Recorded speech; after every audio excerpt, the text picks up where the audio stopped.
Hi అండి, welcome to Mokshita YouTube channel. ఈరోజు మనం చేయబోయే రెసిపీ వచ్చి చికెన్ కర్రీ అండి.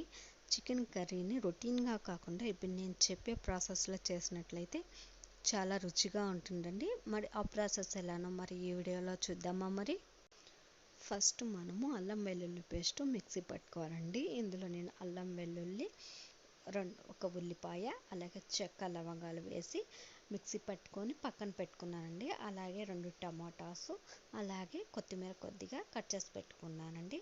తర్వాత ఒక ప్యాన్ తీసుకొని అందులో కొద్దిగా ఆయిల్ వేసుకొని ఆయిల్ హీట్ అయ్యాక అందులో ఆవాలు కొద్దిగా వేసుకొని ఆవాలు కొద్దిగా వేగాక అందులోనే మనం ముందుగా ప్రిపేర్ చేసి పెట్టుకున్నటువంటి అల్లం వెల్లుల్లి పేస్ట్ వేసుకోవాలండి. తర్వాత ఈ అల్లం వెల్లుల్లి పేస్ట్ను పచ్చివాసన పోయేంత వరకు మూత పెట్టుకొని లో ఫ్లేమ్ మీద బాగా వేయించుకోవాలండి.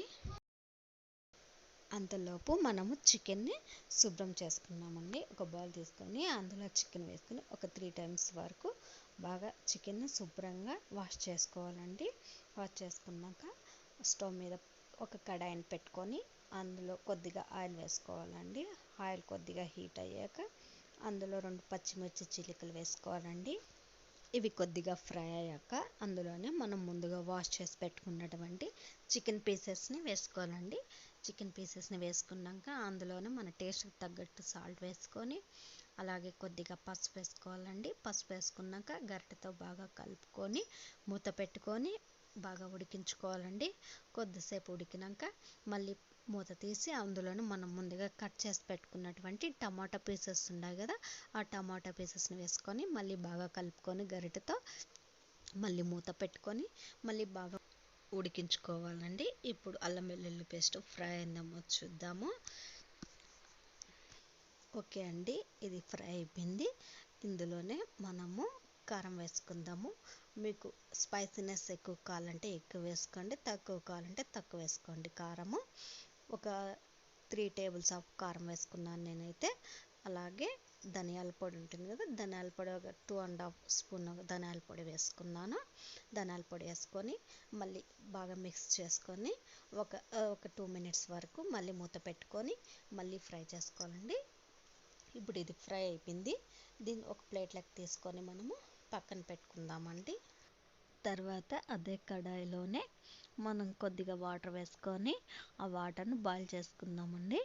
ఆ వాటర్ ఎందుకంటే బాయిల్ చేసిన వాటర్ని చికెన్లో వేస్తే కర్రీ అనేది చాలా రుచిగా ఉంటుందండి. అదే నార్మల్ వాటర్ వేసినామనుకోండి కర్రీ మరీ అంత రుచిగా ఉండదండి. అందుకని చికెన్లో హాట్ వాటర్ని వేస్తే బాగుంటుంది. ఇప్పుడు మనము చికెన్ పీసెస్ ఉడికామో చూద్దామండి. ఓకే అండి, చికెన్ పీసెస్లోని వాటర్ అంతా ఉండాలి కదా, ఆ వాటర్ అంతా ఇంకిపోయేంత వరకు చికెన్ పీసెస్ని మూత పెట్టుకొని మళ్ళీ బాయిల్ చేసుకోవాలి. ఇప్పుడు చూడండి వాటర్ అంతా ఇంకిపోయింది కదా. ఇప్పుడు మనం ముందుగా ప్రిపేర్ చేసుకున్నటువంటి మసాలా ఉంది కదా, ఆ మసాలా పేస్ట్ అంతా అందులో వేసుకోవాలండి. అందులో వేసుకొని గరిటెతో బాగా కలుపుకొని మళ్ళీ మూత పెట్టుకొని మళ్ళీ ఒక 2 మినిట్స్ వరకు ఉడికించుకున్నాక మళ్ళీ మనం బాయిల్ చేసి పెట్టుకున్నటువంటి వాటర్ ఉంది కదా, ఆ వాటర్ని మనకు ఎంత కావాలో అంత వేసుకోవాలండి. ఆ వాటర్ అందులో ఓకే అండి, ఇప్పుడు మనము వాటర్ వేసుకుందాము.